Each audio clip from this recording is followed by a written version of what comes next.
Hello everyone, आज हम लोग राष्ट्रीय उद्यान, वन्य जीव अभयारण्य और बायोस्फीयर इन तीनों के बीच में क्या अंतर है उसको जानेंगे और इनसे जुड़े कानूनी प्रावधान की भी चर्चा करेंगे।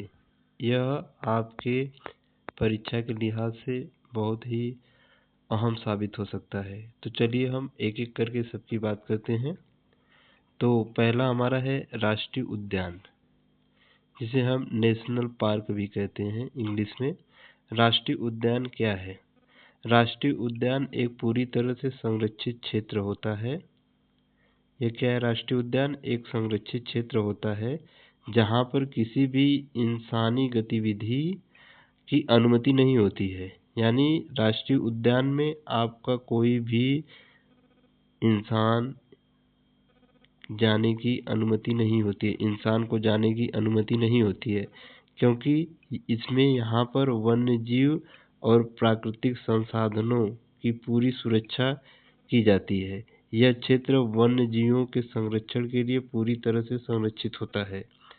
इसे कानूनी आधार की बात करें तो यह वन्य जीव संरक्षण अधिनियम 1972 के धारा 35 के तहत आता है, जो किसी भी इंसानी गतिविधि को इस क्षेत्र में पूरी तरह से निषिद्ध करता है, यानी जाने से रोकता है। राष्ट्रीय उद्यान नेशनल पार्क की बात करें तो उदाहरण में जैसे जिम कॉर्बेट राष्ट्रीय उद्यान, ये आपका उत्तराखंड में है। कान्हा राष्ट्रीय उद्यान, यह आपका मध्य प्रदेश में है। अब चलिए नेक्स्ट बात करें तो हमारा सेकंड है वन्य जीव अभयारण्य क्या होते हैं। अभी तो हमने राष्ट्रीय उद्यान यानी नेशनल पार्क के बारे में देखा है कि इसमें क्या है कि जीवों और वनस्पति दोनों का संरक्षण किया जाता है। और वन्य जीव अभयारण्य क्या होते हैं? वन्य जीव अभयारण्य एक ऐसा क्षेत्र है जहाँ जंगली जीवों जैसे पशु, पक्षी और सरीसृप को सुरक्षित और संरक्षित किया जाता है। इन अभयारण्यों में जानवरों को शिकार करने, पकड़ने या नुकसान पहुंचाने से बचाया जाता है, ताकि वे अपने प्राकृतिक आवास में रह सकें और बढ़ सकें। ये वन्य जीव अभयारण्य में आपके जो जंगली जीव होते हैं इनका भी संरक्षण किया जाता है। इनको मानव के द्वारा शिकार करना, पकड़ना या किसी भी प्रकार का नुकसान पहुंचाने से यह रोकता है। वन्य जीव अभयारण्यों में मानवीय गतिविधियों पर कुछ प्रतिबंध होते हैं। जैसे कुछ गतिविधियों को अनुमति हो सकती है, जैसे पर्यटन, मतलब आपको अगर घूमने जाना तो आप जा सकते हैं। शिकार कुछ मामलों में, जैसे भारत सरकार द्वारा अगर बोल दिया जाए कि नहीं इन जानवरों को शिकार करना है तो आप कर सकते हैं। और स्थानीय लोगों को कुछ प्राकृतिक संसाधनों का उपयोग करने की भी अनुमति होती है। तो इसमें जो रूल है वह राष्ट्रीय उद्यान से थोड़ा कुछ जानवरों को शिकार भी कर सकते हैं और जो प्राकृतिक संसाधन है उसका यूज भी कर सकते हैं। लेकिन ये दोनों चीज़ें आपकी राष्ट्रीय उद्यान यानी नेशनल पार्क में नहीं है, कि आप उसमें शिकार तो कर नहीं सकते और घूमने भी नहीं जा सकते। अब चलिए नेक्स्ट की बात करें। वन्य जीव अभयारण्य यानी वाइल्ड लाइफ सेंचुरी की बात करें तो इसके कानूनी जो आधार हैं यह वन्य जीव संरक्षण अधिनियम 1972 की धारा 18 के तहत आता है, जो वन्य जीवों की सुरक्षा और उनकी आवास की रक्षा करता है। वहीं पे नेशनल पार्क की जो हमने धारा देखी है वह 35 यानी 35 धारा 35 के आपके वन्य जीव संरक्षण अधिनियम 1972 के धारा 35 के अकॉर्डिंग आता है आपका नेशनल पार्क। लेकिन जो आपका वन्य जीव अभयारण्य है वह धारा 18 के अंतर्गत आता है। उदाहरण जैसे पखुई अभयारण्य यह अरुणाचल प्रदेश में है, कांजीरंगा अभयारण्य यह मध्य प्रदेश में है। नेक्स्ट की बात करें, अगला है बायोस्फीयर रिजर्व। यह आपका बायोस्फीयर रिजर्व तीसरा पॉइंट है। बायोस्फीयर रिजर्व क्या है? बायोस्फीयर रिजर्व एक विशाल क्षेत्र होता है जिसमें वन्य जीवों, प्राकृतिक संसाधनों और इंसान के जीवन का संतुलन बनाए रखने के लिए यह बनाया जाता है। जो बायोस्फीयर रिजर्व है इसमें वन्यजीव, प्राकृतिक संसाधन और इंसान के जीवन का संतुलन बनाए रखने के लिए यह बनाया जाता है। बायोस्फीयर रिजर्व के अंदर वन्यजीव अभयारण्य और राष्ट्रीय उद्यान दोनों आ सकते हैं, क्योंकि इसका एरिया जो बायोस्फीयर रिजर्व होता है, इसका एरिया बहुत बड़ा होता है और इसके अंदर आपके national park, wild life sanctuary यानी वन्यजीव अभयारण्य और राष्ट्रीय उद्यान दोनों आ सकते हैं।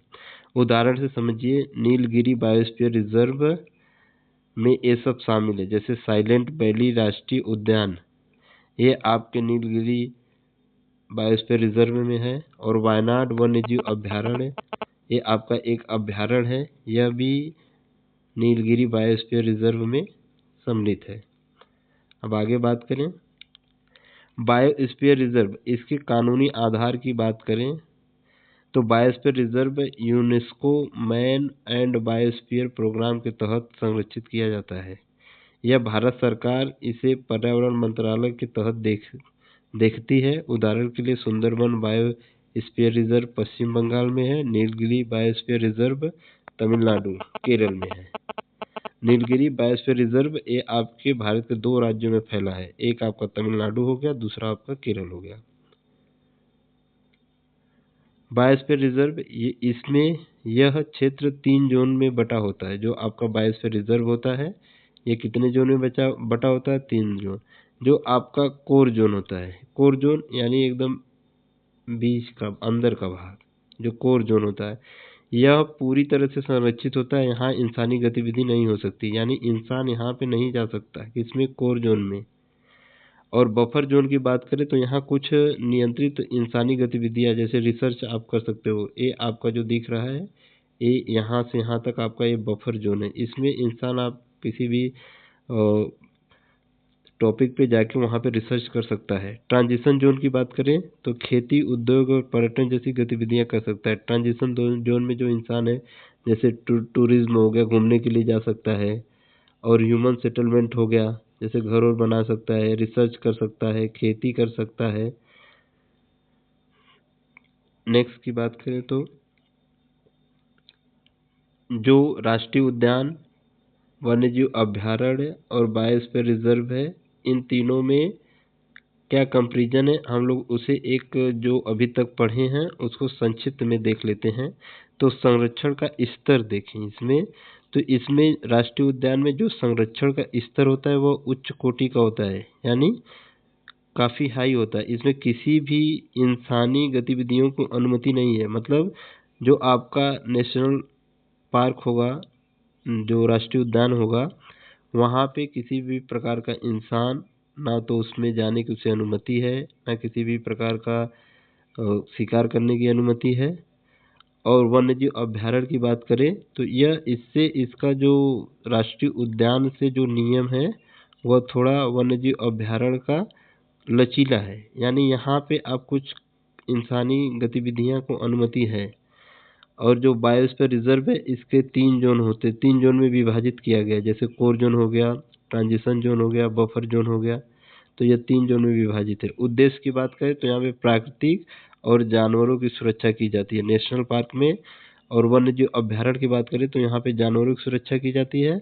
और बायोस्फीयर रिजर्व की बात करें तो जानवर, इंसान, विकास, ये तीनों का संतुलन है आपका बायोस्फीयर रिजर्व। जैसे आपका ये है बायोस्फीयर रिजर्व में हमने पहले ही बता दिया कि इसमें आपके 3 जोन होते हैं, एक होता है कोर जोन, एक होता है बफर जोन, एक होता है ट्रांजिशन जोन। तो ट्रांजिशन जोन में आपका जैसे आप वहाँ टूरिज्म पर्यटन के लिए जा सकते हैं, खेती कर सकते हैं, घर बना सकते हैं। और जो बफर जोन है, इसमें आप रिसर्च कर सकते हैं किसी भी प्रकार का। जो कोर जोन है, कोर जोन में स्ट्रिक्ट रूल है, यहाँ पे नहीं जा सकते हैं आप। संरक्षित क्षेत्र में जैसे राष्ट्रीय उद्यान, वन्यजीव अभयारण्य, बायोस्फीयर, इसमें कानूनी आधार की बात करें तो यहाँ पे वर्ल्ड लाइफ प्रोटेक्शन एक्ट 1972 धारा 35, यहाँ पे धारा आपकी 35 की तहत ये आता है। और यह देखें तो यह आपका वाइल्ड लाइफ प्रोटेक्शन एक्ट 1972 धारा 18 यानी धारा 18 के तहत आता है। UNESCO man and biosphere programme के तहत ये आता है बायोस्फीयर रिजर्व। उदाहरण के लिए जिम कॉर्बेट नेशनल पार्क होता है, कान्हा नेशनल पार्क है, पंखुई वन्यजीव अभ्यारण्य है, काजीरंगा वन्यजीव अभ्यारण्य है। और यहाँ पे biosphere reserve Sundarban biosphere reserve और नीलगिरी बायोस्फीयर रिजर्व।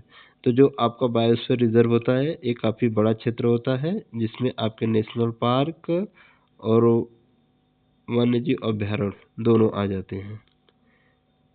इसी के साथ हमारा आज का क्लास कंप्लीट हुआ।